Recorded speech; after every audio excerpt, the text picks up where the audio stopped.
and its puppet masters almost surely have a plan. There's clearly maybe something there beyond the realm of man.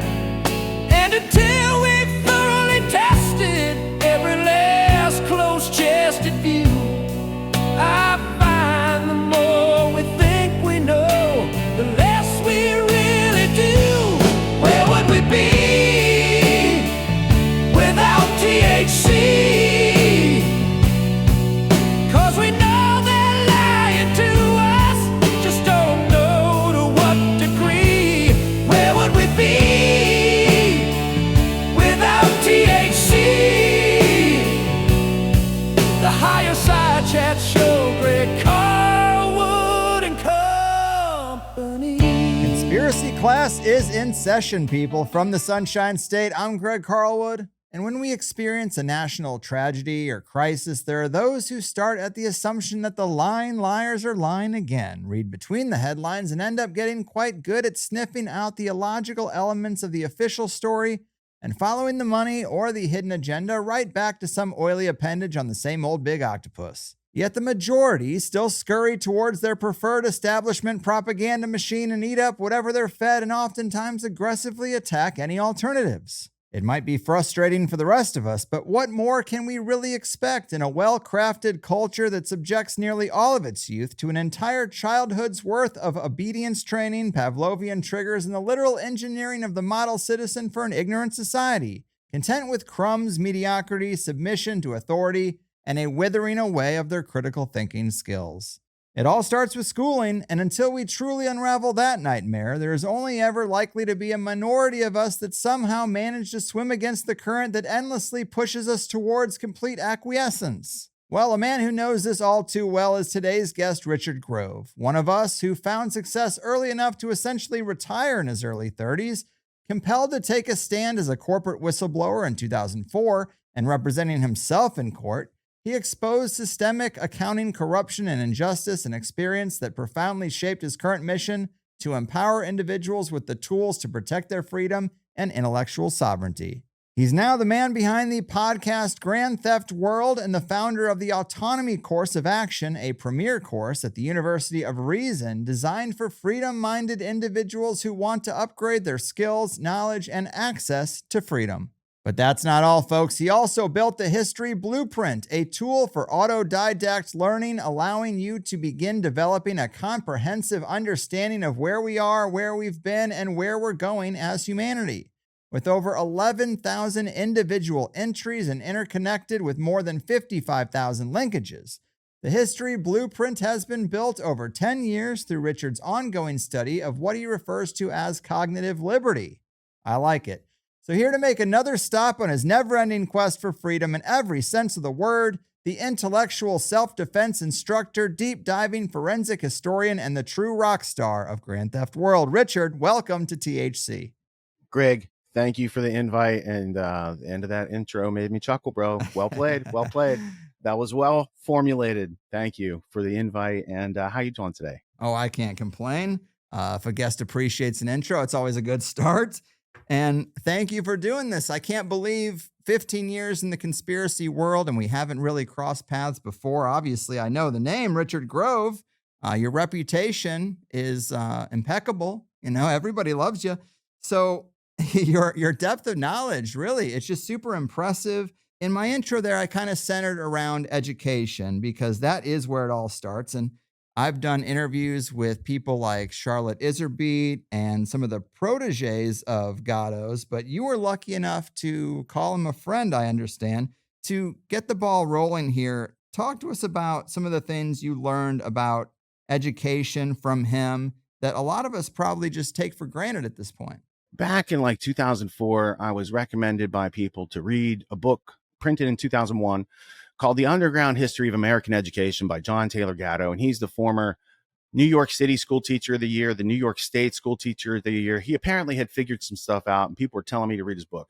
Well, I was a straight A student in school, Greg. I'm really good at the indoctrination thing back then. So when I read a book about it not being the thing I thought it was, it washed off me. It bounced off me. I went out and did a bunch more research. I learned about Anthony Sutton, Carol Quigley, a whole lot of legitimate research. And then I came back and reread The Underground History of American Education.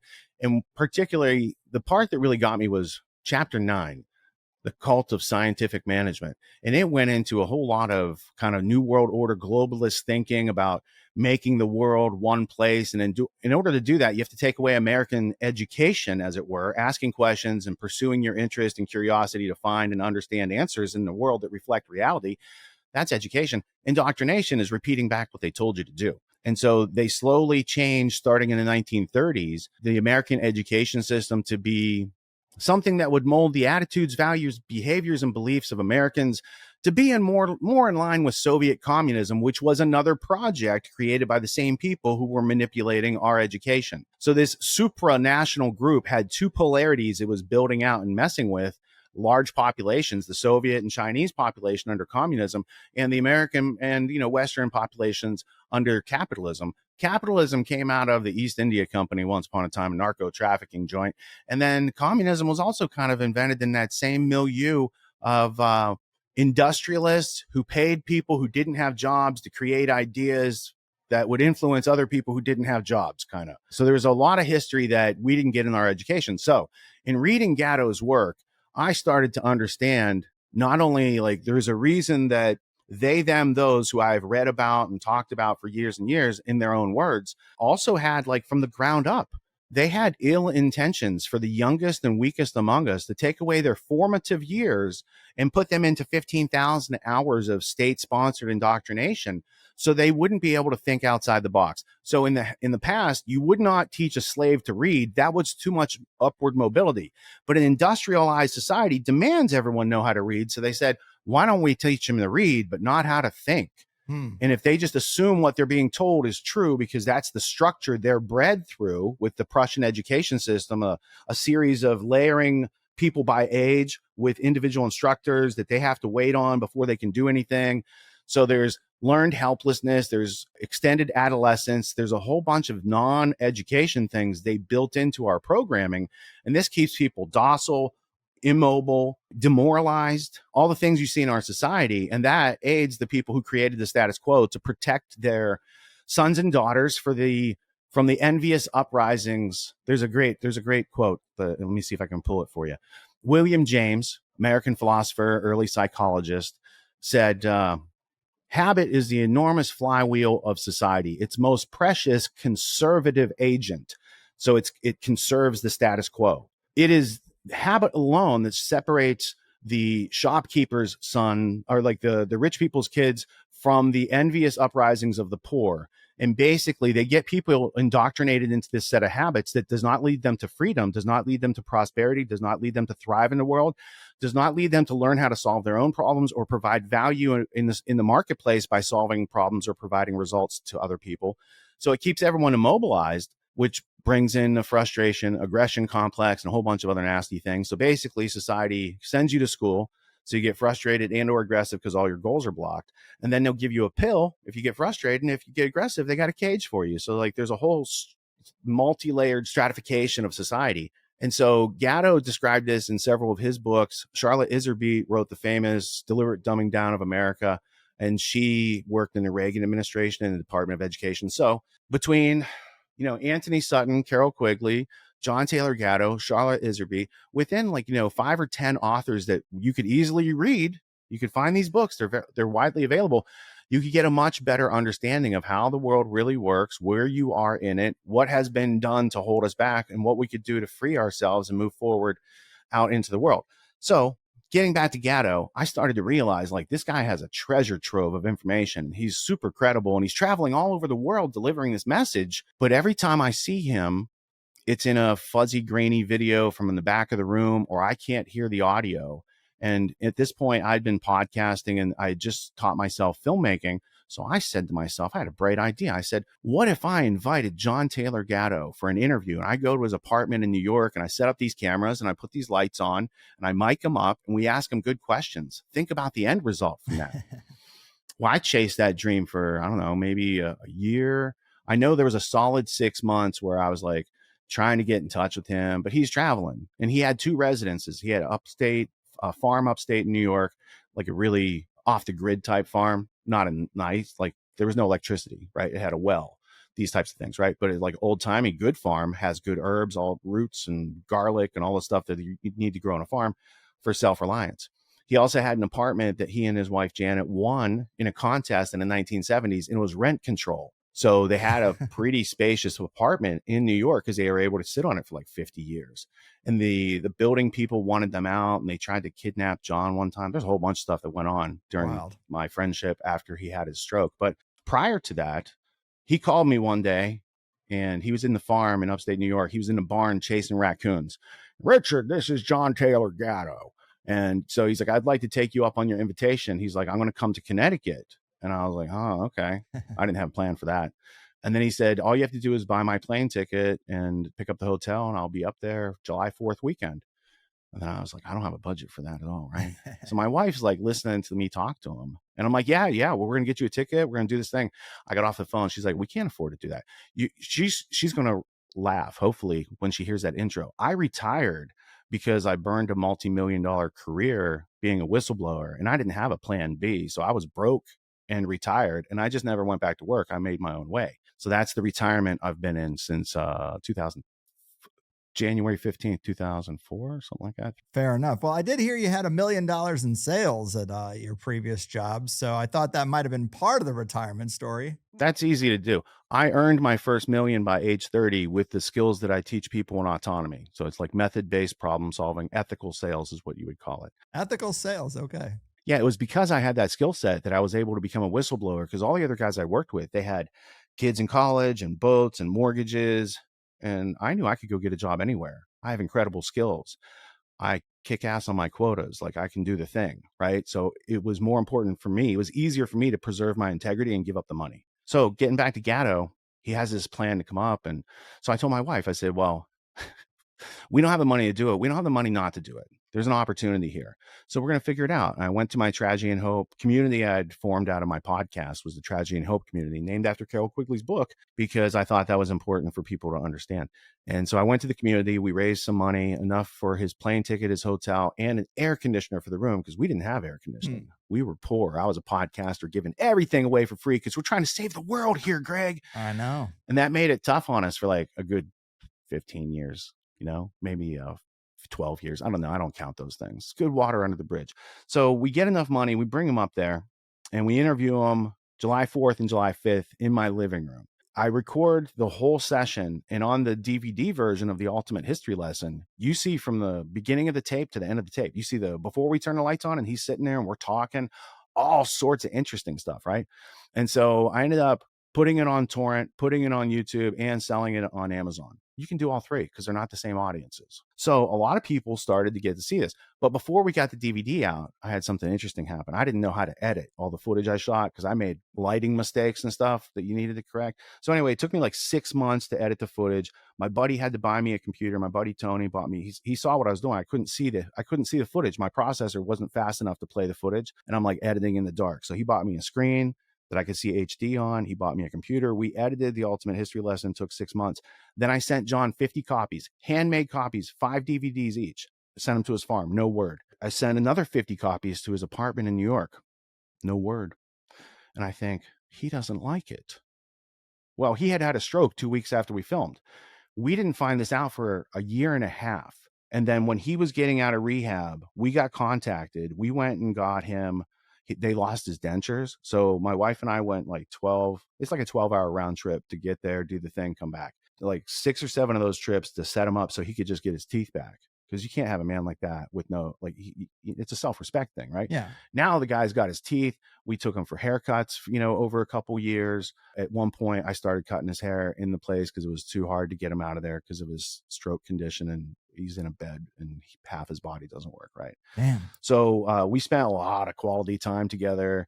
And I'd take, I had a couple close friends and we'd go up there and help out and clean and get groceries, whatever they needed, right? Whatever they needed. He passed away a couple years ago. And I think the legacy of his work is well encapsulated in the Ultimate History Lesson. So if I had procrastinated on that or made any excuses, we wouldn't have been able to share those magic moments a couple weeks before he had his downfall. You're a man of action. he deserved it. I mean, when we tried to, he had a very like Scotch Irish, they don't accept help work ethic. It makes them weaker to accept help. But I was like, bro, this isn't us helping you. You have helped people around the world, and now they are sending some money so you guys can get supplies and stuff like this. Is the convection current of causality that is like appreciation and love. And under that understanding, they were able to like accept the help that they needed at that point. Yeah. And it also pointed to me that if I didn't structure more business for my life and my family, that we could end up in a situation where worthwhile authors of his age and genre, like those, a lot of them struggle. I've seen them, you know, I've been in their apartments, I've been where they live. And I think the freedom movement needs more self-respect, and we need to figure out how to keep each other afloat. And I know I'm always checking in on colleagues to be like, are you good? Because I don't want to be on the field with you, like your position not covered. You know the most about this thing, and you've got 20 years experience. Are you good?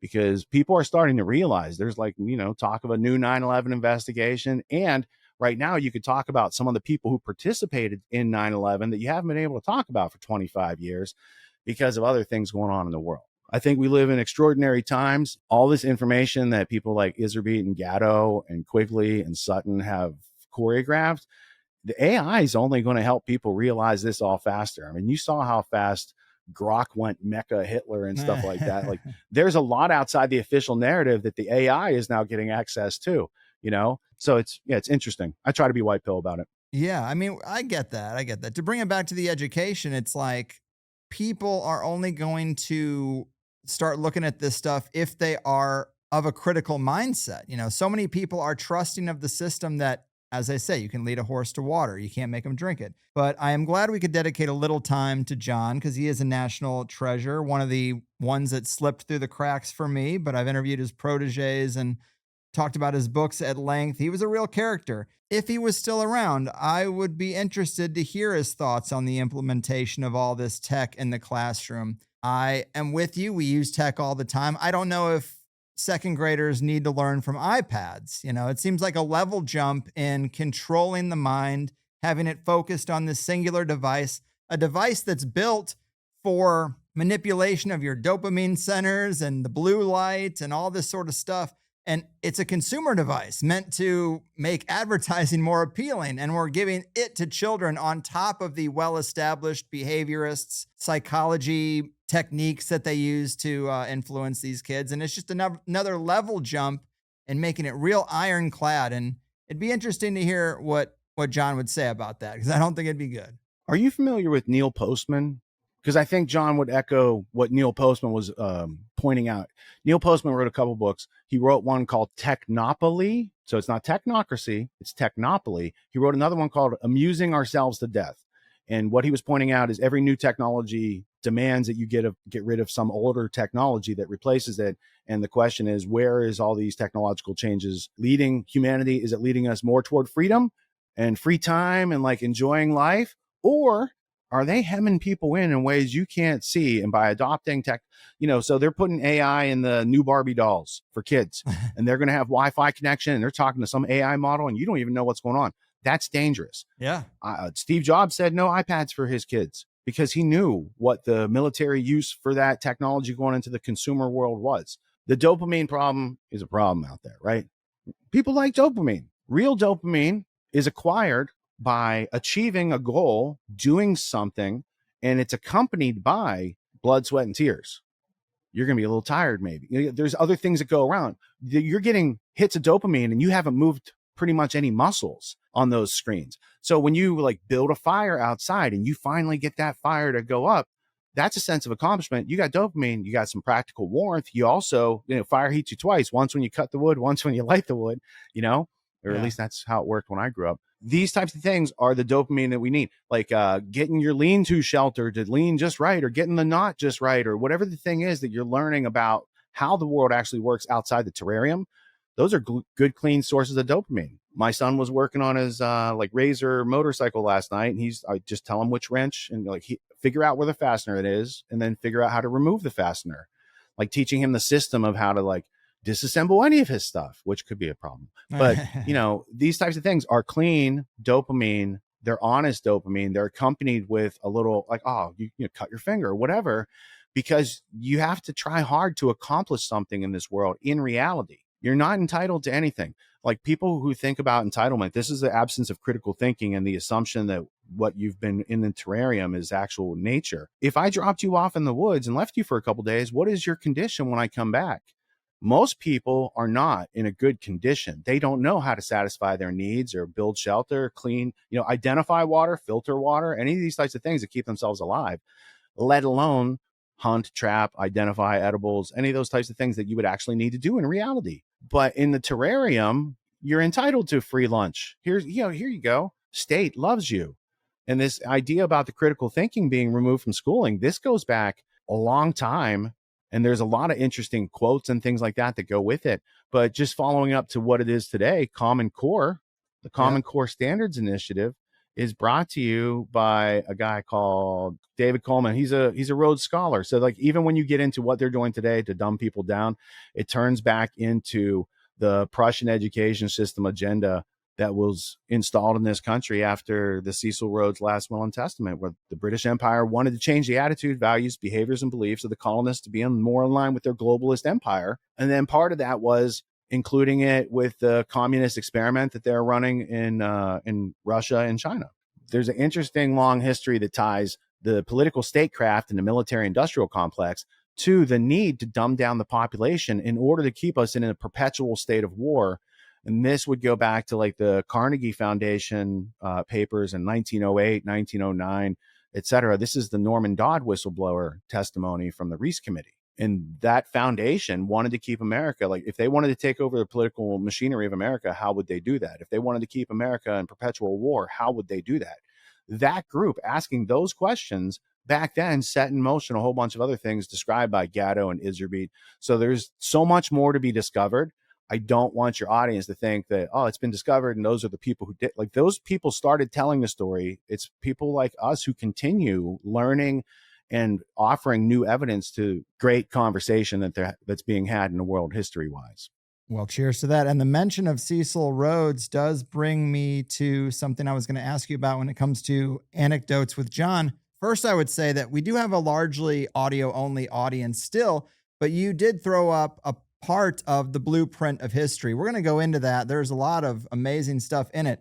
But first, so my understanding is that John had a roommate in college, Edward J. Epstein, a tainted name these days, but he wrote a article, Have You Ever Tried to Sell a Diamond? So he was basically a great researcher in his own right. I can only imagine the conversations they would have had when they were young growing up together. I imagine they were quite intense, but he wrote many books that we would both probably enjoy: Money and Power in Hollywood, The Money Demons, True Fables of Wall Street, The Rockefellers, Killing Castro, and Assume Nothing, Encounters with Assassins, Spies, Presidents, and Would-Be Masters of the Universe, just to name a few. Some of them are even out of print now, but he just died last year.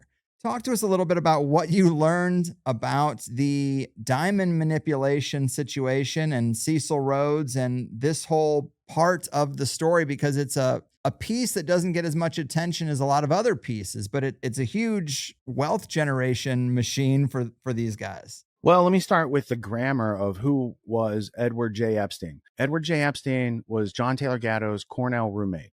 And as John relayed it to me, there was a point when Ed Epstein, we'll call him Ed, he wanted a car on campus and Cornell said no. Edward J. Epstein was from like a Jewish family on Long Island.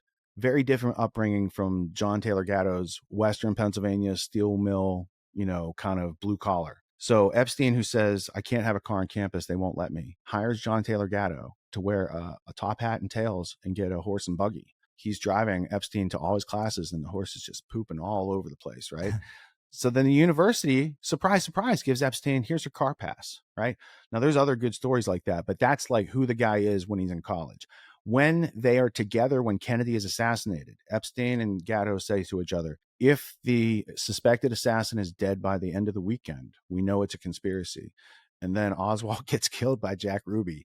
And so Ed Epstein, he writes a book not questioning the assassination, but questioning the method by which the Warren Commission came to its conclusion. It was called Inquest. It's written in 1964. I'll say it like that. Now, Inquest as a book is one thing. The CIA's reaction to Inquest is even more famous. CIA document 1035-960 concerning criticism of the Warren, or maybe it's countering criticism of the Warren Commission report. It's like a 24-page memo. It's where they use conspiracy theory and conspiracy theorist as a pejorative. I think that's paragraph 2. By the time you get into like, why did they write this memo? It's because Edward J. Epstein wrote this gosh darn book, and we need to have a line of defense to make sure that we can say there's nothing to see here. So that's an interesting part. Epstein's work on the diamonds, I'll explain in a second, but he also wrote some very interesting books on James Jesus Angleton, who was an MI6 mole in our government, also working for the state of Israel. And Angleton was the mole hunter who could never find the mole. So anyway, there's a lot of fascinating work that Epstein did over his prodigious career. He figured out how to become a New York Times best-selling author on the Kennedy topic without being a conspiracy theorist. And I think that's, just shows like he has an acumen. He's a smart guy. He had some questions about diamonds. So he went and embedded himself in South Africa with the Oppenheimer family, and he saw behind the scenes how diamonds are marketed, right? Because they're basically worthless clear stones that they wrapped a whole bunch of marketing mumbo jumbo around. And they took this thing that's worthless and empty and colorless, and they equate it with love. It's an interesting use of how language is made to help people perceive things. And in this case, things that are not there. Cecil Rhodes was a diamond magnate from he was from Britain. He moved to South Africa. He helped to colonize South Africa for the British Empire, and Freemasonry is always the proto-colonization layer. The reference for that is Builders of Empire by Jessica Harlan Jacobs. She shows how every British colony started out with a Freemasonic lodge 50, 100 years beforehand. So they would, this is a process of colonization. So Cecil Rhodes is a colonizer. He creates a system that ends up being an apartheid racist system that is emulated by the state of Israel. And the founders of Israel wrote letters back and forth with Cecil Rhodes like, hey, we're interested in doing what you're doing down there, up here, and moving these people from here to there. Very fascinating stuff. But Cecil Rhodes was funded by the Rothschild family. And then he built enormous wealth for them. And being a gay man, he didn't leave any progeny, and he died at an early age. So he has this famous last will and testament, and much ado is said about it, because he says they're going to create a secret society for the purposes of taking over the world. And that secret society would be modeled on the Jesuits, but replace Roman Catholic religion with British Empire. And they would have other aspects, and they would need to get America back into the empire in order to take over the whole world. So basically, the whole focus of the Rhodes scholarships was take actions that bring America closer with Great Britain, its former enemy. Edward J. Epstein, in this diamond book, he shows you that diamonds have no value, that there's immense stores of them, that they're not scarce, that it's all, kind of a show. And that De Beers cartel, which could not operate legally in America up until 2012, probably is when they started. They were prohibited from operating here. That is also part of the legacy of Cecil Rhodes. Now, people can argue about his will and all this good stuff. Here's what I would point out. In the History of the Rhodes Trust by Sir Anthony Kenny, you can go to the appendix and you can read how the Rhodes scholarships were funded in 1901, 1902 by the Rothschild family that had funded Rhodes in the first place. So if we could just take Rhodes out of the picture, he's a useful idiot. He's not here now, so we can just move on to calling them Rothschild scholars. So when Rothschild scholar Bill Clinton takes over the White House and he hires Rothschild scholar Strobe Talbot to be his guy that's doing foreign policy and speaking, George Stephanopoulos, another Rothschild scholar, there's a whole coterie during the time that the Rothschilds honeymooned in the White House. This is like in the 1990s. So there's a whole changeover during the Clinton administration. This is also when another famous Epstein comes into the picture about 26 times to that White House. So there's a whole lot of that right there. So I did an episode of my podcast long time ago. It was Peace Revolution podcast, episode 29, Diamonds, the Jewel of Denial, right? It's a play on the 80s film Romancing the Stone, sure. Jewel of the Nile. So I just, switch it around. I make a clever title. And now you have that entire history. So if you want an 8-hour version of what I just said with all the I's dotted, all the T's crossed, and all the references, there's a Peace Revolution episode out there waiting for you. Love it. That's a great summary. And the title of that article, Have You Ever Tried to Sell a Diamond, is so interesting because I do know people, you buy a diamond and it's like 10 grand, 12 grand. And so in your head, that price is linked to that item. And then if you Yeah. try to resell it, they might give you $700 and be like, well, I mean, Mhm. this cut is not popular anymore, this and that. And it's like, yeah, because it's all marketing. And that first market is, buying things new and it's like priced up 1,000%. And there really is no secondary market. There is no reused diamonds. It's kind of messed up. And also, you've talked about how they engineered the value by paying the rich to wear diamonds because they didn't want that. They wanted rubies, sapphires, they wanted colorful stones. And they said, look, wait a minute. We're going to pay you wear the clear ones. And like the sheeple do, we just kind of follow along. And then they tell us a man should spend 3 months' salary if he really loves his woman. And it's just crazy. It's just a great example of how you can make a market out of essentially nothing. And if these people want to move a market, they can. And they use the same techniques almost every time. It was Adidas jackets when I was in school. Now it's, the shoe culture is so crazy. It's just leather and plastic. But yeah, it's just a game as old as time. And basically, so that secret society that he made with his will, that was the Pilgrims Society. Am I right?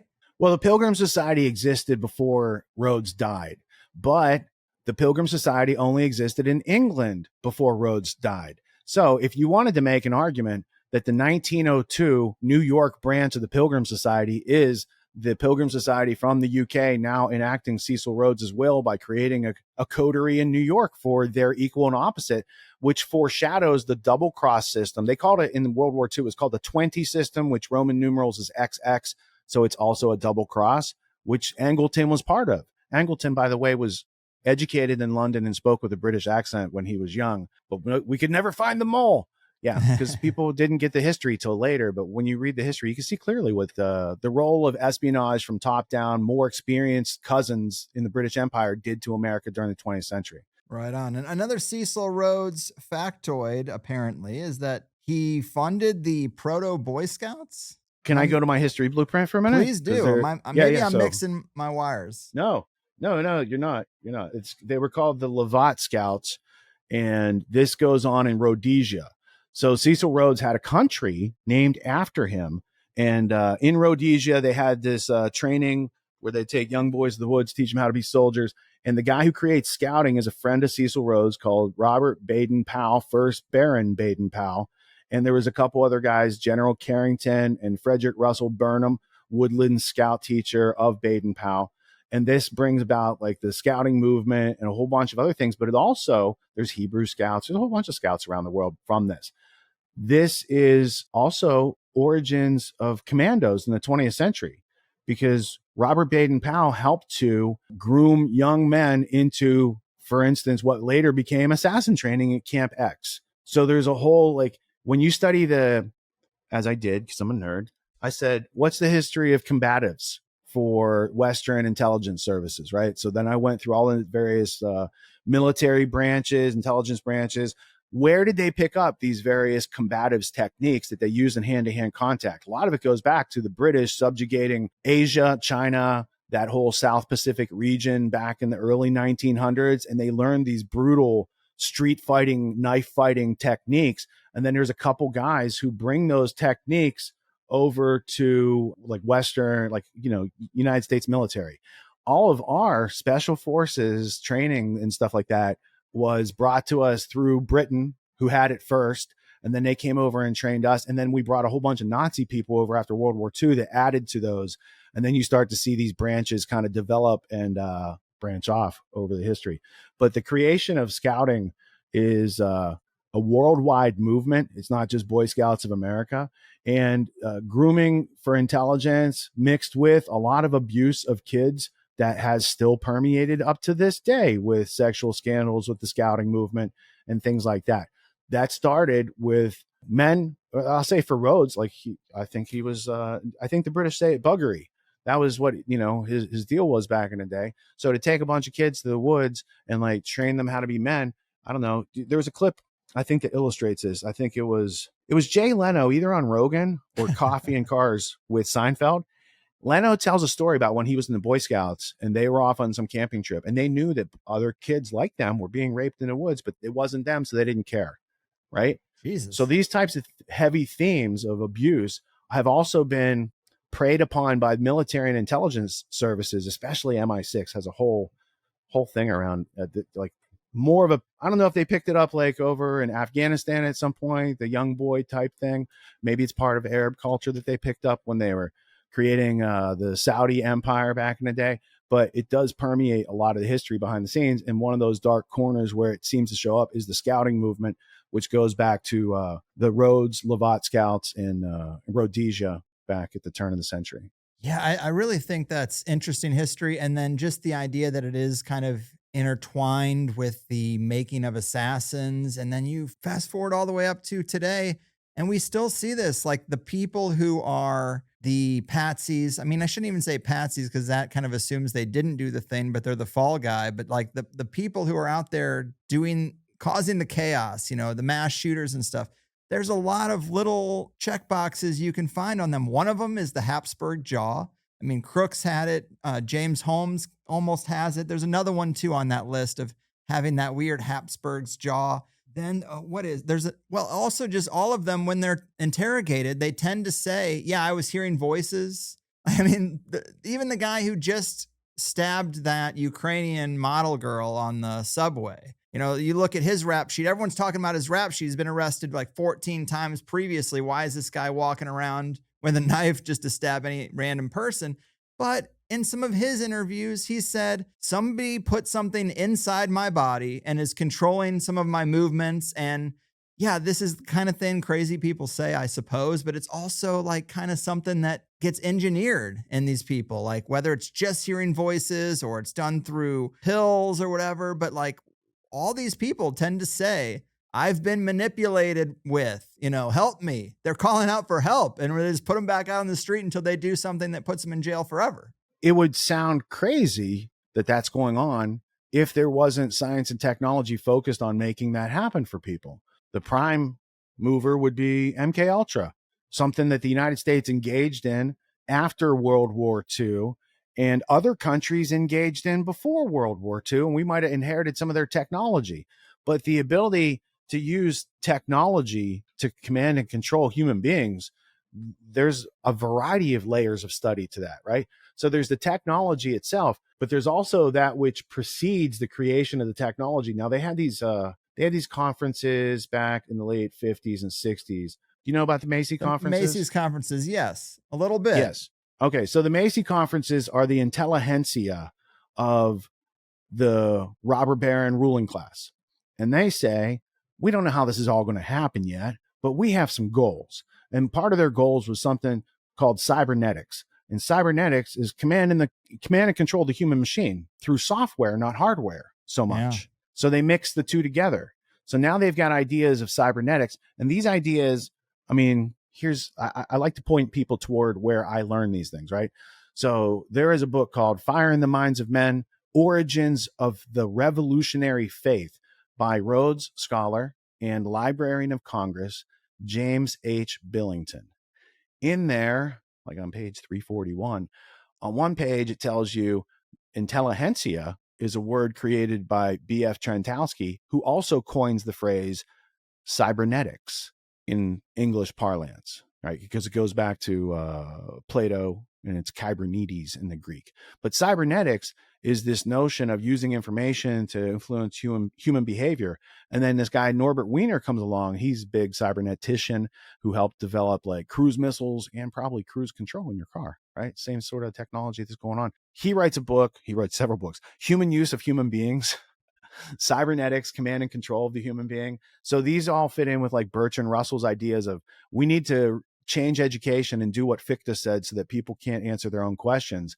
And then couple that with, if we know how to use their brains better than they do, they can have command and control. Also, and we've trained them to assume everything authority says and not to question outside of that, not to, e.g., think critically and say, is that really true? Because the answer is verify, then trust. But if you're not taught to verify, how can you ever have trust? So people just skip verify and they trust. But if you know how to inquire and say, does that claim match reality? that verification says, oh, I should trust Greg. He's giving me good facts. Those things check out. If you look up Fire in the Minds of Men and it's not by James H. Billington, the Rhodes Scholar and Librarian of Congress, then shame on me. But I'm telling you, that's a real artifact, and you should read it because it's the history of secret societies, including the Illuminati, in official parlance from the highest level of the intelligentsia that controls this place. So it's in their words. It's not my ideas. Yeah. So page 841, I think, is where the Cybernetics reference is in that book. So anyway, this idea of command and control of the human machine has many, many, many, many parts, but game theory is a big part of it. So they sat around and they took philosophical ideas from Ludwig Wittgenstein, who committed suicide. So you might not want to, follow his philosophy all the way to the end. He took a whole bunch of things. He's part of the Vienna Circle, which again is an intelligentsia of people who are logical positivists, who truth and justice is what strong people say it is. And if they're smart enough to work their game theory and take this to the next level, then you lose your autonomousness. You lose your autonomy, your self-efficacy, self-responsibility in this world, and you'd be a slave. Well, I don't know everything, but I think freedom's better than slavery. And I see these people who have to create slavery through deception, which means they know they're doing it, like what they're doing is wrong. Otherwise, they wouldn't have to deceive us about it, right? So everything about our enemy tells me like they're intellectually bankrupt, they're cowards, but they're very cunning, ruthless, powerful, and willing to do whatever they need to stay in control. That's with our permission. What if we just took our interest and went over here and we create a system that runs parallel to that and doesn't so much interact with that anymore? It takes our attention from there to here, and that's what they rule over. They rule over people's attention. So if you can get your attention back and focus it on reality, then already you're depleting your enemy of its resources it needs to fight you and your family. It's true. It's true. And it is a great thought. Those attempts to make a parallel system usually end in shootouts, but I appreciate the thought. Now, this history blueprint tool that you've seamlessly brought up a couple of times, talk to us about that more broadly so we can get the scope of it. I know it's available to people for the low price of $500, but it is basically an entire library in a single software program.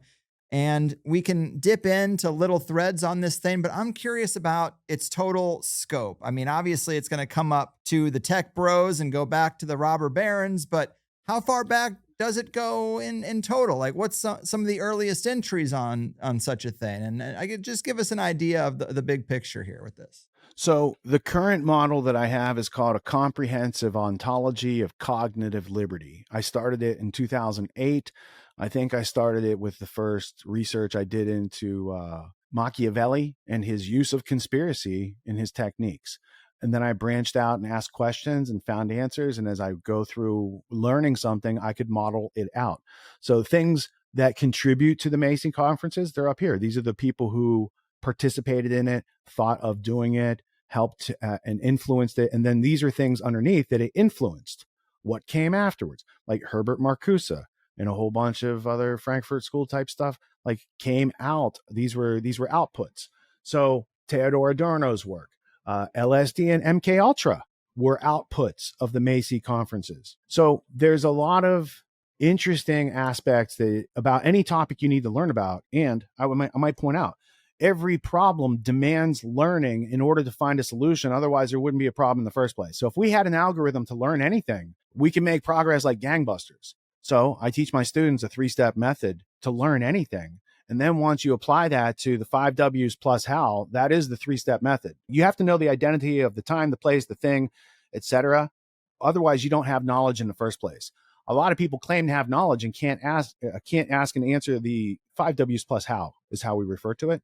But they're all basically logic, the law of identity. What is the identity of the person? What is the identity of the time? What is the identity of the place? What is the identity of the thing? What is the identity of the method by which it happened? That's the how. And with that, now those 3 steps, you can learn any topic. And this is the origin of self-education. So the Macy conferences are heading that off at the pass because they don't need people learning on their own and figuring things out. So as I started my own true self-education, probably, starting the day after 9/11. It took a long time, but by 2004, I was like, I need to like document some of this stuff other than just printing stuff out or having notes. I found some software probably around 2004. This model I didn't start till 2008. So I played with different models, and then I was like, I don't want different models. I want one understanding. And then I basically made sure that I kept adding to the same model. Where did I get inspired to organize information like this is part my employment post-college. So I learned I bought into a franchise during college. It taught me real skills that after college, since my degree wasn't going to help me, those real skills enabled me to go into the market and earn $1 million before I was 30. That process involved me selling database modeling software, visual modeling software for object-oriented programming. So I knew about modeling software that you could enter in data and you could see a map of what the infrastructure is. But in 2003, I had a buddy who came to me. I'm going to show full screen book cam here. And he said, I just got back from New York. I was living in Princeton at the time. And he said, I just got back from New York. And he said, I saw this art exhibit. And he said, the things that he's doing in this art are like what you're researching and mapping out. And he said, there'll be someone like George W. Bush or H.W. Bush, and it'll map their connections to the Bin Laden family and James R. Bath and Harken Energy and all this other stuff. And so I said, I want to meet this artist. I got to talk to him about his research. And my buddy said, you can't because he's dead. And I said, how'd he die? Oh, he hung himself right before his big art exhibit. And I said, when was that? He said 3/22/2000. So I'm like, so he's looking into Skull and Bones, narco drug trafficking, and then he dies on 3/22. That's a message to me, at least. Don't tread on that. Mark Lombardi, huh? Yeah. So this is Mark Lombardi's art, and this book is published by the Judith Rothschild Foundation. So let me just zoom in for those watching video. Judith Rothschild Foundation, exhibit funder. Okay. So he's dead. After he's dead, the Rothschilds are like, we'd like to show the art where he's showing our infrastructure and our network. Now on the cover, there's James R. Bath, and he's connected to George W. Bush and the Bin Laden family, who were also meeting together on the morning of 9/11. Now, right here, I have an artifact, if I can get back to it, right here. Remember when Dan Rather got fired? Mm-hmm. It was over this memo. And this memo showed that George W. Bush was AWOL. Okay? He's in the Air National Guard. He's AWOL. And it's always blacked out who he was AWOL with. And he was AWOL with James A. Bath. Now, these guys, their daddies smuggle, drugs, and they're in the Air National Guard, and they're AWOL. They're probably smuggling drugs. But I'm not saying that. I just said probably. But what is definite is this is the Saudi Bin Laden family money man, and he's best friends with George W. Bush. He's AWOL back then, and he's still there all through the 70s, 80s, all the way through, because he is the connection between that whole infrastructure and the Bush family. So these types of artifacts, that didn't come with the book. I put that in there. But the whole book is, he had these maps that he built, and they're like entity relationship diagrams is what they're, the parlance is. So it looks like art, but when you walk up, you're getting a dose of history. You want to see BCCI and Iran Contra, like these types of things. These are huge 8-foot murals on the wall. Okay. I've never seen them in person because they're kept by the Jewish Museum and the Whitney Museum, the Skull and Bones family. But these artifacts do exist. The FBI did ask to see Lombardi's work right after 9/11. And this book is probably unattainable on the market because they don't want you to have it. But it's a very powerful inspiration for me back in the day to go over and start saying, well, what's the limitation of Mark's work? He's not here anymore. I can't see the references. I can't click and share. Why don't I do this in software? And then I could take an idea like Macy conferences. I can, during a live show, click on the web thought, and then I can drop it in. Is there a chat over here? Do we have a place to drop a link? I could drop you the link right now is my point. I can share it, and then you can click into it. You can click around. You can search. You can ask questions, and you can have like the same seeds. That's not good. It's like the individual parts of how to put the understanding together. You won't understand from reading the model, but if you click all those links and start to read those, that's where you get your understanding of how they fit together. Like, how did Leo Strauss influence the creation of neoconservatism in this country? And did he also fund like Peter Thiel or, these sort of things? Well, that was going to be one of my questions for you is a lot of people, especially in the conspiracy world, we're used to looking at the deep history and we see a lot of the same families. And, as you've said, the control network is basically a multi-generational group of psychopaths. I agree. Yes. But Yeah, there yeah. are people now who are saying the tech bros are something new. And I don't really think that's true. I mean, their tools seem to be just the same tools that accomplish the agenda that they had in mind before the tools were available. But it is kind of true that the names, Thiel, Musk, these are not really family names that I'm super familiar with going back in the history. How do you connect the tech bros? Because if you look at like the Forbes list, which Forbes is another guy we could talk about, but you look at the Forbes list from a few years ago, the top 10, obviously the real top 10 are not on the list.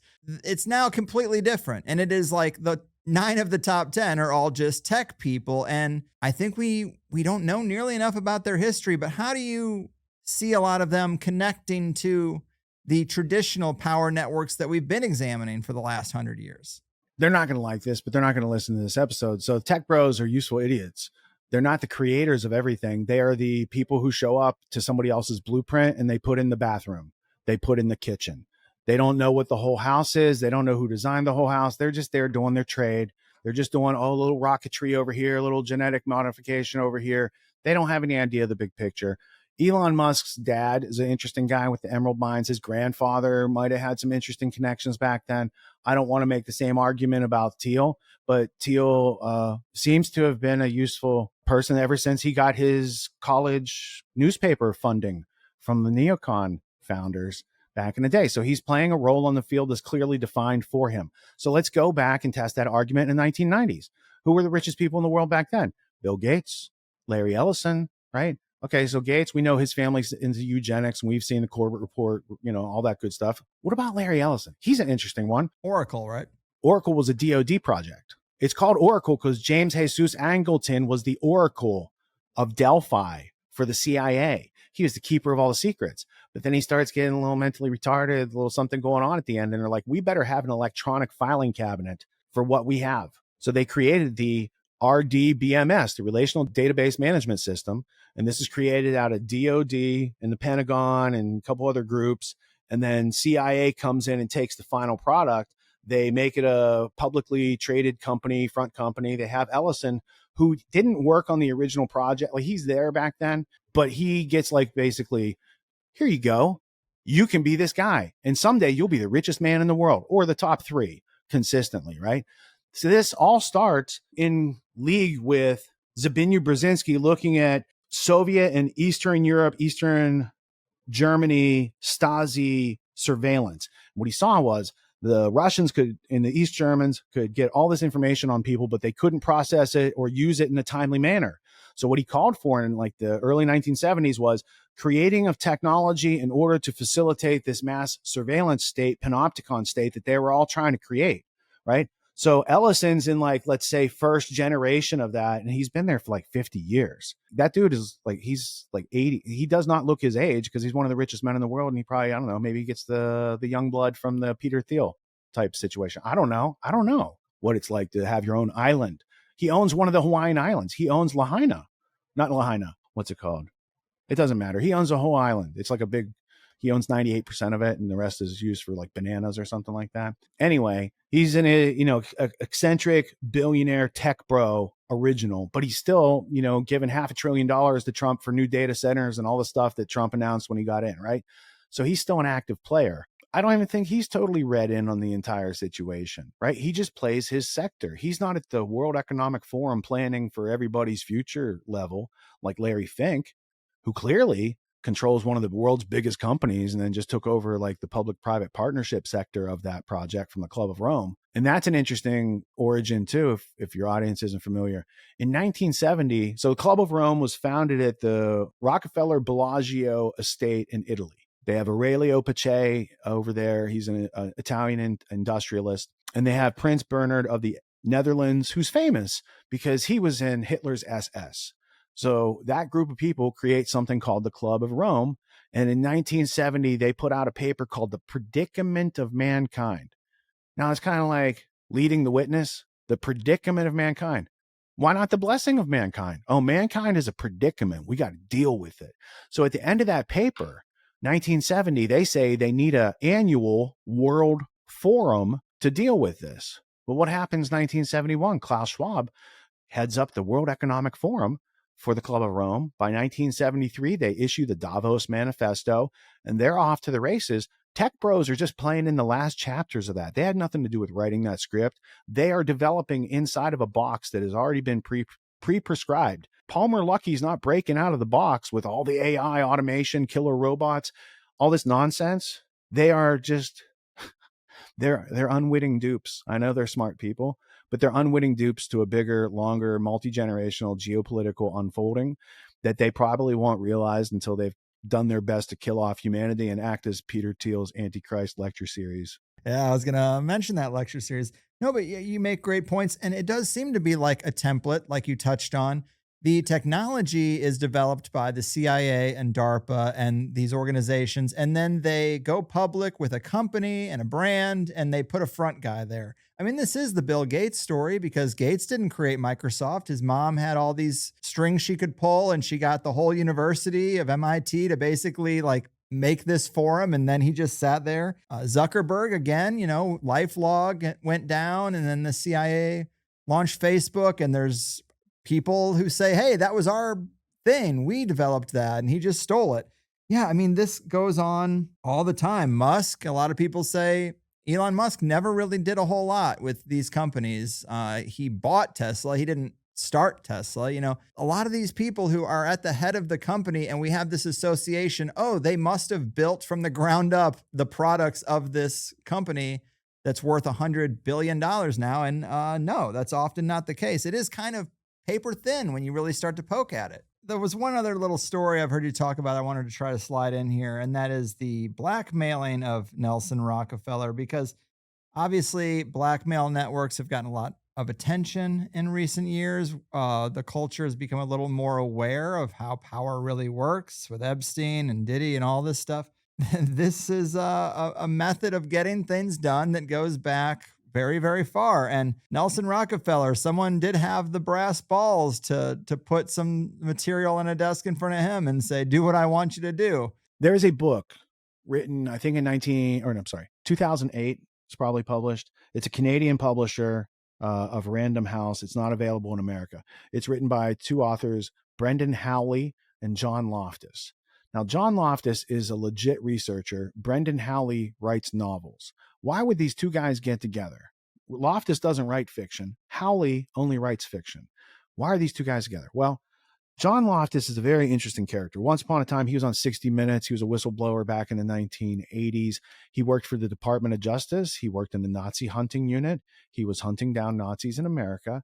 He had a cosmic NATO clearance, which allowed him to go into the Suitlands, Maryland, underground 24-acre vaults of all the stuff they don't want people to see. So he is a prolific researcher and author, full stop. Now, this book from 2008 is called The Witness Tree, and it is an amalgamation of all this research that Loftus found in story form so people can consume it and understand. The first part of the book is about how the Dulles brothers killed off Eleanor's boyfriend because he was Jewish and they were WASPs, and there's a whole bunch of espionage and communism and this other stuff in the first part of the book. Second part of the book has to do with how Israel became a state. And in that, there is like two chapters, the one with the United Nations and the one with the blackmail of Nelson Rockefeller. So I'll start with the blackmail of Nelson Rockefeller. Before your audience hears this story, here's what they should be asking. What's the source of this? Is there any veracity to what follows? I will tell you, the source of this is a guy named Reuven, Reuven, Shiloah, Shiloah. Who is he? Oh, you could readily find. He is the founder of a little coterie of intelligence people called Mossad for a little state called Israel. Before it was Israel and before it was Mossad, he was a Haganah agent. And this Haganah agent, on direct orders from David Ben-Gurion, goes with his accomplice into New York City, into Rockefeller Center, up past where British Security Coordination had been running intel out of Rockefeller Center. They go up to Nelson's offices.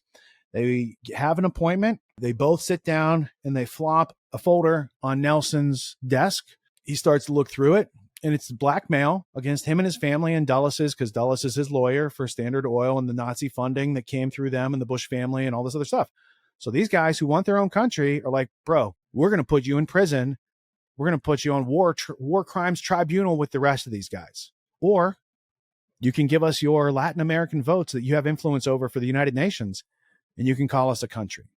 So Rockefeller sits back.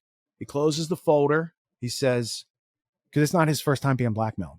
He says, you tell Ben-Gurion he can have his blood or he can have his country. If you get your country, no one sees these records, and the real bankers never go on trial. You can't have your blood and your country. Tell him he has to choose. So word goes back. Reuven calls Ben-Gurion. They cut a deal. I believe it's November 22nd, 1947, that the votes are then cast for Israel to become a state, and the places where Nelson Rockefeller and Standard Oil and United Fruit control the votes in Central America, Latin America, they can have them recognized, and everything goes forward.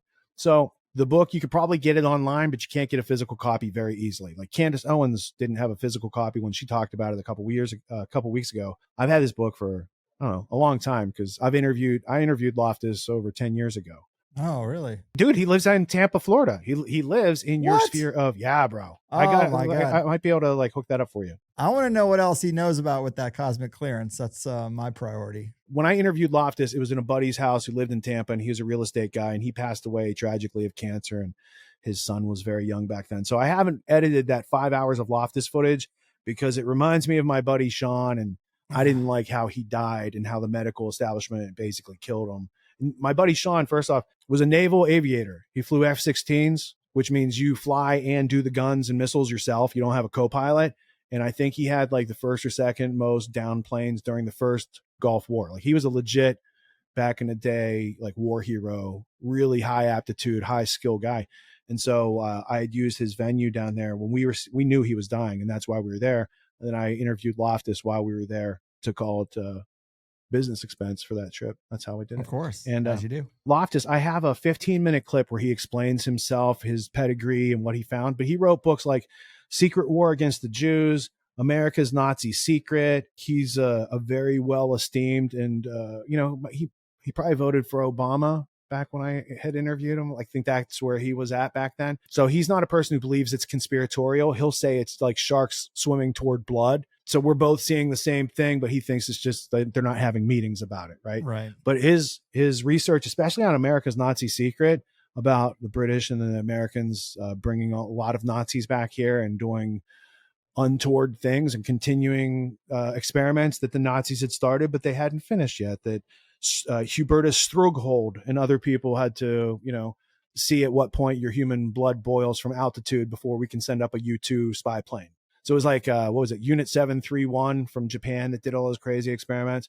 Like they brought a lot of that stuff back to America. They needed it to be done someplace else. They couldn't do these other things without it, but they didn't want to do it themselves. So they just outsourced it to the Axis countries during that time. Yeah. Some people think that's what Roswell really was some really deeply manipulated, unfortunate people in a experimental craft. And when it came down, they didn't want to admit how the people came to look that way.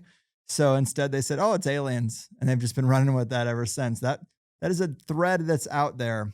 I don't know. It's not a fun one. It's not nearly as exciting or epic, but it could fit in context. 1947, unrecognizable humanoid things in a weird ship. 1947 is a very interesting year because July 8th, 1947, you have the Roswell incident, but you also have the creation of the National Security Act, the CIA, later the State of Israel. There's a whole bunch of things that happened that year. The National Security Act in full spectrum later in the 1980s ties into Bank of Commerce and Credit International, BCCI. Clark Clifford gets caught narco trafficking, money laundering over here, but he's the originator of National Security Act in 47, under which they hid all this narco terrorism, inheriting from the British Empire system, doing all the coups with MI6 in 40 different countries over the years. All that stuff was kind of off people's radar. But thanks to authors like, David Bloom and, Bloom's influence later on Oliver Stone, Like Stone doesn't come out of nowhere with some of these stories. He read Bloom's work and a whole bunch of other people's work and then brought it to a wider audience with his own flavor. There's a lot of people who've tracked the CIA overthrows, Arbenz in 54, Iran and Mossadegh in 53, all these sort of things. That was MI6 taking CIA out and training. This is how you overthrow countries. We're going to need you guys to do this on our behalf a lot. So just get good at it, right? And that's the Anglo-American inside of CIA connection, the CIA inside the CIA that they created. So they created CIA out of OSS, but inside of CIA, they injected from the State Department's Anglo-American group of loyalists to the British Empire, Office of Policy Coordination. And that's where a lot of the stuff that's un-American that we would not be proud of, those are all the operations. So it's not like America doing these things. It's like you got a corrupt group inside of another corrupt group, and they're being steered by this ancient plan from 1902 to take over the world. I owe you one on the Titanic, though, from like 10 minutes ago. Cecil Rhodes' co-conspirator, William T. Stead.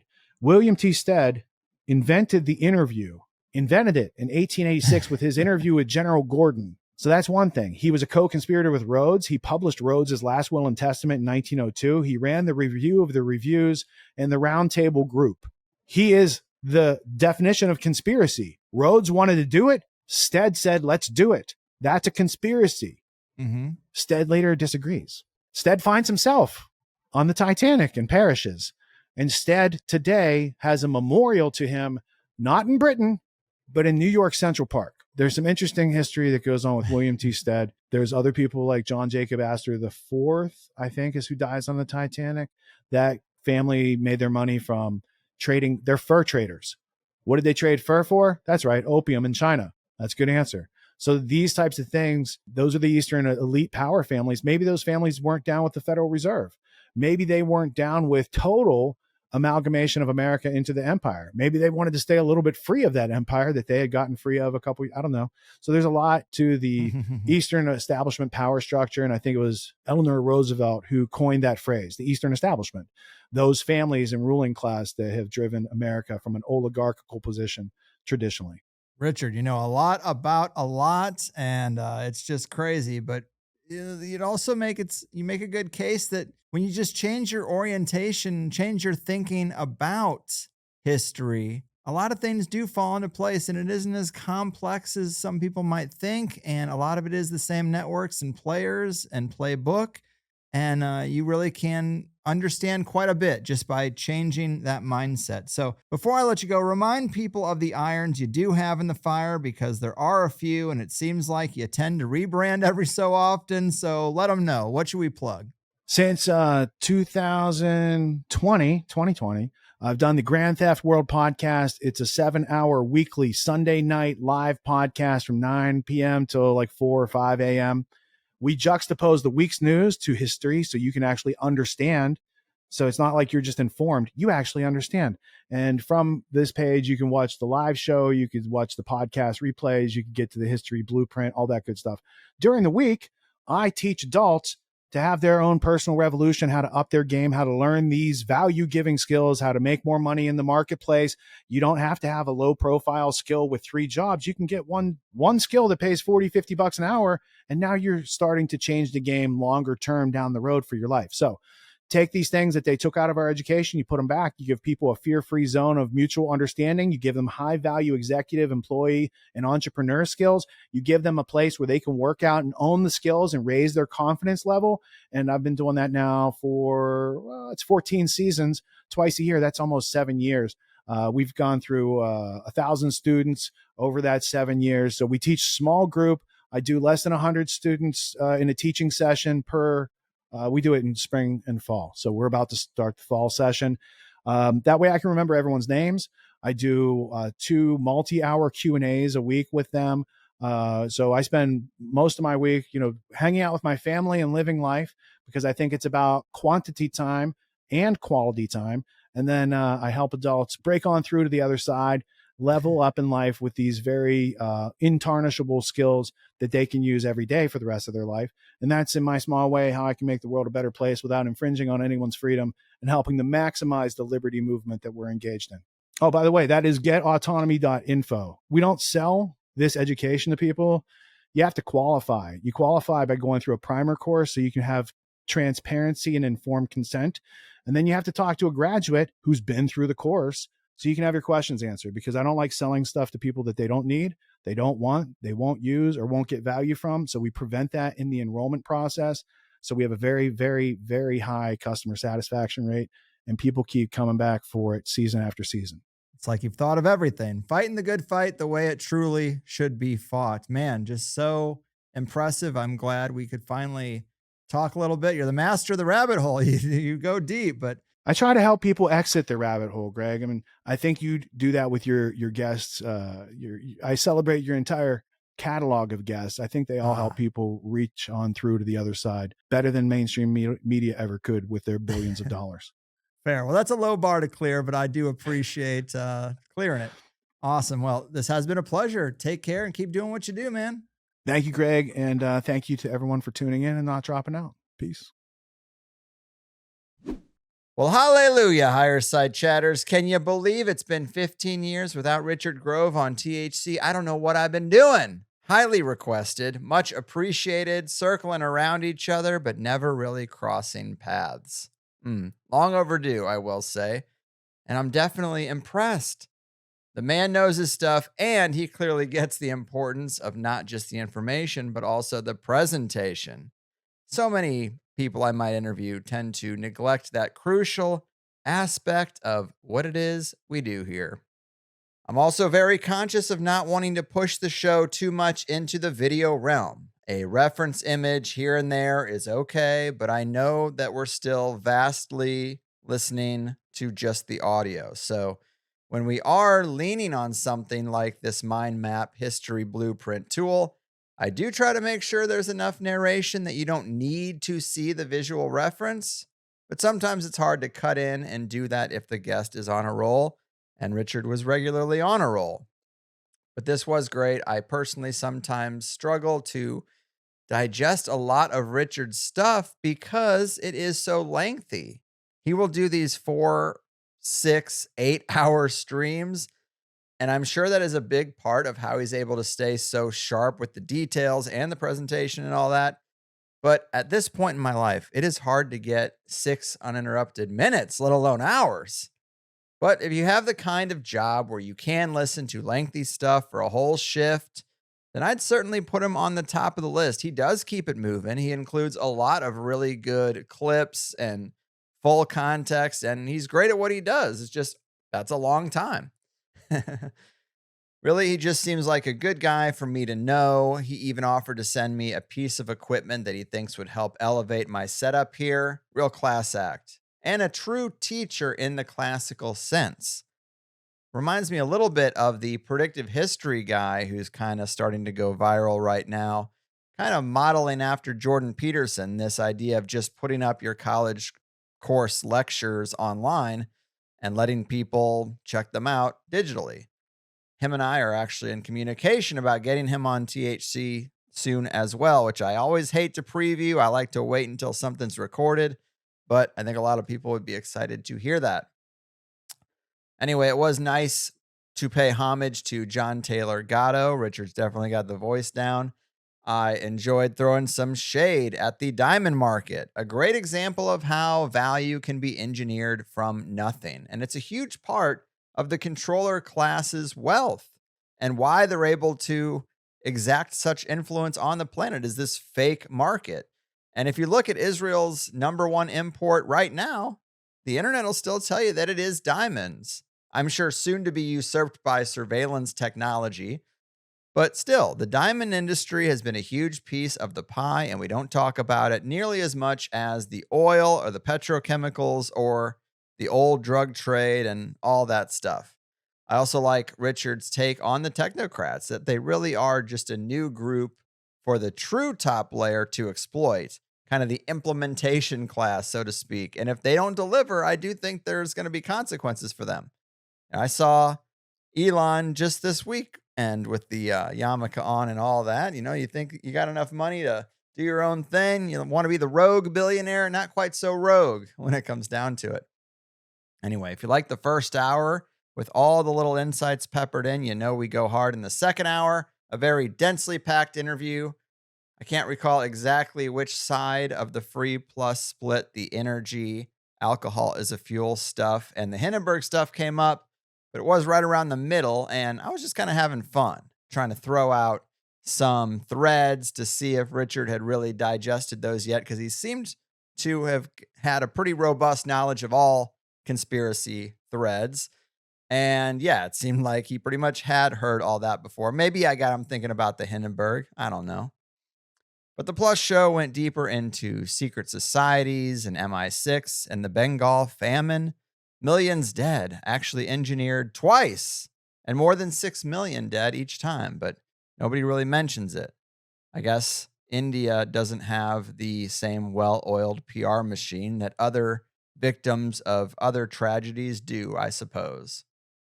But we talked about critical thinking and important aspects of self-education, the best ways to retool our own lives.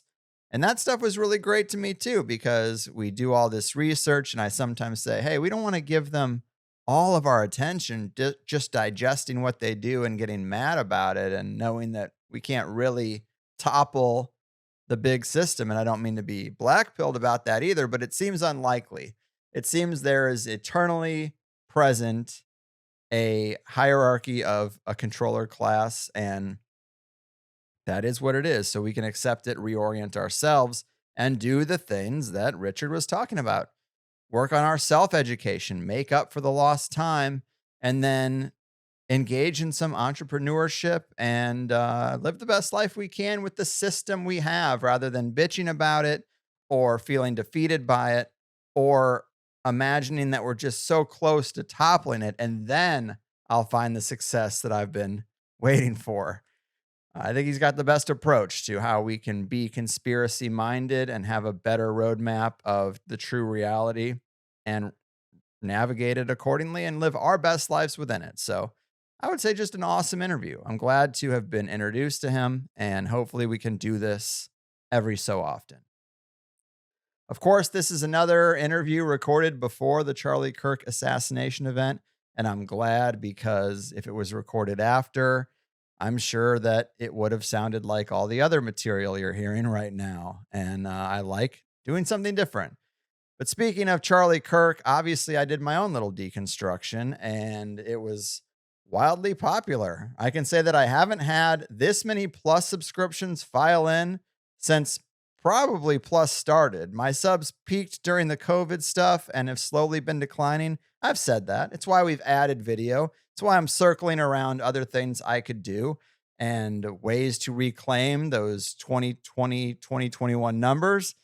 And who knew that all I had to do was a solo episode?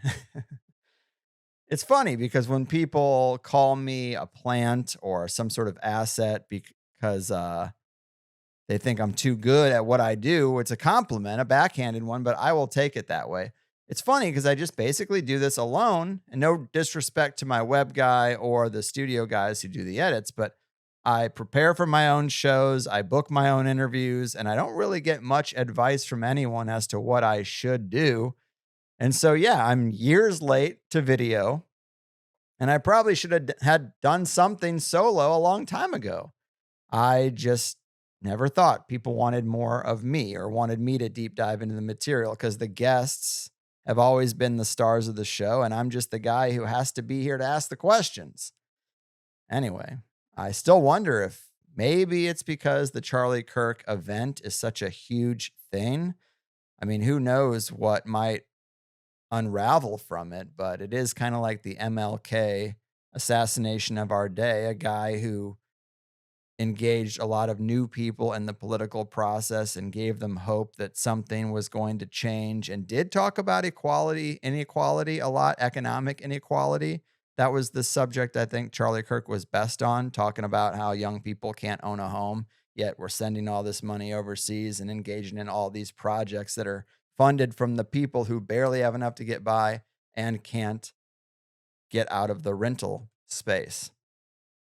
You know, Tim Dillon actually did a recent podcast episode too that I thought was really good on that. Just saying, you know, when people are kept in their apartments, they stop gathering. They don't get together in the backyard for wine and talking to neighbors about what's going on. You know, they further get entrenched in the digital landscape because that's a more enjoyable place to be for them. It is very Ready Player One, but just that whole idea of wanting to break us up and push us towards civil war. Another thing I just never really considered is how home ownership actually makes you more vested in the neighborhood, not afraid of your neighbors. You see the value of forging those relationships because you're going to be around each other. And that's just another thing that's kind of gone away. So, what was that tangent about, really? I'm not sure. But thanks to everybody who signed up because they wanted to hear me do a deep dive on the Kirk thing. And like I said, I wasn't really prepared. No excuses. I recorded it, so it is what it is. But now that I realize that's something people will enjoy, I mean, I can put a lot more time into it and I can maybe pick more obscure subjects because I'm not sure if it was popular just because the event is so huge or because I'd never done it before. Hopefully the latter, because we won't have events like this all the time. But I would think people don't need to hear what I say about it necessarily because there's just so much out there. It's everywhere you're looking right now. But be that as it may, people sign up to hear me talk about it. And that's a beautiful thing. I'm very thankful. And I have to go where the market takes me. And the market's saying, do more solo stuff. All right. I guess I would also throw out another positive benefit of that is that I don't have to scramble to look for a guest to talk about a given thing.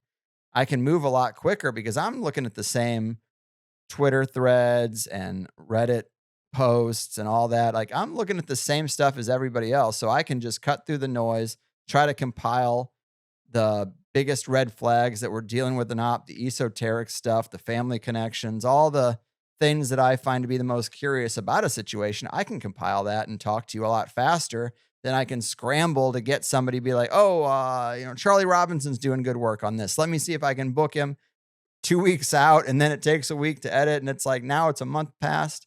No, this allows me to keep the flow of guests as is and not worry too much about having someone for a particular volatile time because I'll handle it. I don't know. Maybe that's a good thing. Maybe that'll work out okay. Either way, obviously my goal here is to bring in subscribers, and I can't believe that it was that easy. I'm happy with the presentation I did. Maybe the only thing I've learned about since that I would add is there's a lot more people looking at the wife and some of the red flags that she's a handler injected into his life from an early position. I think that has merit. And there's a lot of people talking about the camera behind his head and this footage of a guy who picked up the chair that Charlie Kirk was sitting on and then stood on it to get the camera down. And that's very suspicious. This is supposed to be a crime scene. Now, some of that does kind of go more to that. Is this just a damn simulation and these are all actors? I don't know. I think it's probably hard to pull something off like that if you're not used to pretending to get assassinated in front of a lot of people. Acting is kind of easier than they say, I think, but it's not completely without, needing some rehearsal. It just seems like a difficult thing to pull off when you could just kill a 31-year-old guy who bit the hand that feeds. You took the money, you made the deal, and you went off message and you ended up dead. I think that's what happened. Anyway, I wish I would have maybe talked about the camera a bit more. Candace Owens, in the time since, she has contacted Turning Points, gotten the name of that particular employee. She knew the guy, contacted him directly, said, hey, we haven't talked in a while. I hear you got this footage. You're this guy. He showed her the footage, and she says that it wasn't bloody. We saw all that blood in the main shot. She expected this to be extra gory, and there was no blood. So either that speaks to the simulation thing, or it speaks to the fact that the front wound was actually an exit wound and he was shot from somewhere behind, which is a thought I had at the moment. I will say, I was like, wow, I always thought exit wounds are where the blood gushed out of, but here's all the people, here's him facing. It just seemed like I didn't question it too much, but it was something like I did have a a thread in my head that was like saying, hey, that looks a little weird. I don't worry too much about where the shot came from because I can't necessarily trust exactly what I'm seeing. I just kind of look at who benefits and why would this happen. And, on that, I've made myself clear and I still think I'm right. I will say it is being used to fuel the left-right divide. They're trying very hard to make you look that way and not towards the Israel direction. And now Jimmy Kimmel, obviously the latest victim of the tit for tat removal of people. And I think it's kind of funny because I saw a few comments how the left is considered to be the softer, squishier people. And they're like kind of equating the two. It's like, well, they're not really equal. One guy got fired from his job. Another guy got shot in the neck in front of a lot of people, allegedly, probably, I think. And it's just kind of funny that, of course, someone super soft would be like, well, our guy is a victim too. I don't know. It's just an interesting little thread, but it doesn't really matter. Again, going back to the Tim Dillon thing that I just watched, he is very defensive of Jimmy Kimmel, saying, I don't care what he said or I don't like what he said, but we do not want the government pressuring networks to remove people. I think that the Jimmy Kimmel thing is really in a continuum of the networks losing a lot of money and trying to get rid of these multi-million-dollar contracts from these people like Ellen and Stephen Colbert and all these overpaid talk show hosts. And so they're winding it down, looking for any reason. And that may be true, but the reason shouldn't be they were pressured from the FCC to do something like that. I remember when I was a kid watching Jay Leno with my dad, and every night he would do a joke about the Monica Lewinsky thing forever, for months and months. I was like, Jesus, get over this.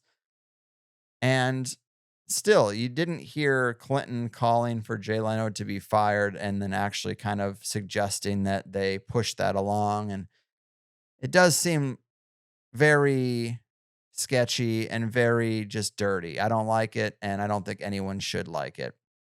Free speech is always there for the speech you don't like. So I got to defend that. I do think we should be careful what we say online. I do think we're looking at some stuff where it seems as if this is going to push us the direction of digital IDs and accountability for what's been said online by individuals. And they're already arresting people in the UK. That's not good.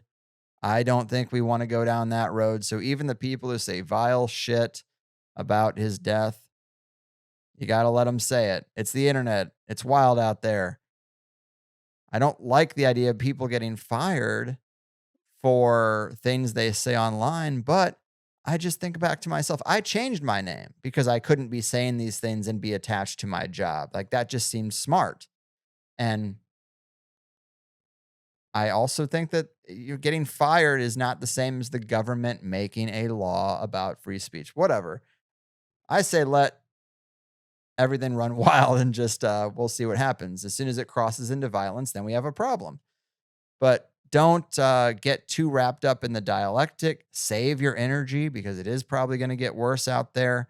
And if you see indications that this is pushing towards more accountability and a digital ID, you got to reject that, even for the people that are saying the vile shit you dislike. All right. Well, anyway, that was all to say. Some of those things would be addendums to the Charlie Kirk thing, but I got to talk about the rating of it. Now, I love the ratings because you can't hide. It's the plus people deciding what it is. And so for my first solo show on this topic, they gave me a 4.8. Hell yeah. It's a beautiful thing. So if you were on the fence, if you were thinking that you were interested, but you weren't sure if it would be worth it, of course, you sign up for Plus, not for one thing, but for the whole archive and the ongoing show. But if this was potentially a catalyst for you to sign up and you were wondering if it was good, it is good. 4.8. The people, they will let me know if it isn't. So 4.8 out of 5, about as good as you can get. Happy with that. Now, the show before that, the last full THC typical show interview I did, Dana Kipple. Let's just rip the Band-Aid off, guys. Worst show in terms of ratings that we've had probably since I've been doing ratings. It came back up a little from where it was. It was a 2.9, but now it's a 3.3, which is still very, very low on our scale. The comments were pretty brutal too. I think a lot of it was me actually, because this was actually my first in-person interview. And some of it also is probably because of her stream of consciousness flowy style. And then some of it is the edit. When I edited the show myself, or we had our usual guy that I worked with for years, we knew how to take the raw footage of what you guys are calling a 3.3, and we could tighten it up and we could take out the ums and ahs, and we could have gotten a 4.3 out of it. You know, we could at least have bumped it up a point, maybe even 2 sometimes. And it would have not been noticeable to you, and it would have been about 10 minutes shorter. So I'm a little sad that my current situation doesn't allow us to do that and have the meticulous edits that we used to have. And it's only really needed every so often anyway, but when it's needed, it's really needed. And, you know, the people who say that was a bad episode, they might have just said it was an okay one. My attitude, you know, about the edit, because there are questions, people don't think the material should be edited. They want to hear the person as they are.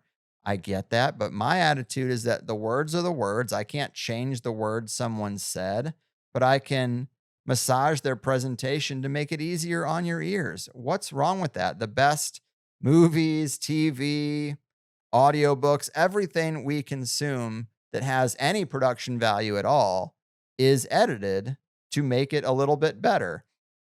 I think podcasting would benefit from more people doing that. A lot of other people don't do it out of laziness and because they want to pump out as much as they can to flood the algorithm and stuff in the ads and keep at the top of the heap. I liked my product being a bit more refined, and we're not quite audiobooks, but I used to think we were closer to that than the throwaway churn and burn content of a lot of podcasts. But I signed up for this studio to be there for a year, and I'm already working on my plan for what I might do after the end of that year, because I do want to be able to keep the video, but go back to a more robust edit. Some people just would benefit from it, and I want all the shows to be as good as they can be. So a little massaging to keep them good, I don't think it hurts anyone. A guy that comes to mind is Ross Ben. Ross Ben, love him. He's a very modern mystic Rastafarian guy. We vibe on a lot of things. He puts out a lot of good work. He's also a very slow, methodical speaker. And if I can tighten those gaps, I make him sound a lot better. And I think that's why I've got the best Ross Ben interviews on the internet. Anyway, that's just some of my thoughts about the situation. I'm happy that we are coming back strong with Richard Grove. I know this is going to be liked. All right, let's see what we got on the meetup calendar. Oh, good Lord, it is light. So light. We have September 28th, Sunday, Bunk Bar in Portland, Oregon. And we have October 8th, a Wednesday in Dayton, Ohio at the Riverscape Metro Park. Only 2 events. Sad to see, especially, I've been thinking about this Tim Dillon episode, 3rd time I'm referencing it, but that whole idea of we need to divest from the digital landscape. It's really hurting our psyches, and we need to get back to physical meetups. And if you can't have people over, especially strangers, to your home, this calendar is right there for you to be able to engage with like-minded people and be like, man, what are you thinking about this crazy thing? I get Tim's sentiment about talking to our neighbors, quote unquote, people like literally around the block. But so many people are captured by one side or another that it's nice to have the filter of THC and just be like, I'm getting together with people who live in this area that like this show, so I know we can find something in common. And if things really are going to get worse, it's probably good to know people that you don't have to bring up to speed, even if you don't have the same history with them. Anyway, use it at your leisure, free and open to anyone who wants to find some like-minded locals, highersidemeetups.com. And that is basically going to do it around here. Good times. Thanks again to all the new Plus members and the long-term Plus members. I let the tech support people know that they might get some added tickets, but it seems like there's barely any tickets at all. So everyone figured it out, and I appreciate that too. Seems like we got some bright ones in there. Anyway, I hope you stick around for a while. You are the best. Take care of you and yours, everybody. Don't get swept up in the game. I have done my part. Your move, indoctrination agents, diamond market manipulators, and grand world thievers. Your fucking move. We are in a lot of trouble across every industry. Food, water, and medicine, computer tech, and energy. The people aren't paying attention, not much is getting through. Gains in the information war are getting long overdue. What's left for the big old octopus to get its tentacles around?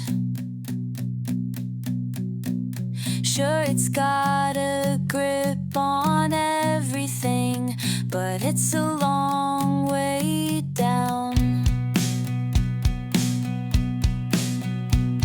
8 oily appendages on the big monster we know, working their way in every orifice all over the globe. But we need to be united. We need to make a better case. Facts over propaganda, justice over grace.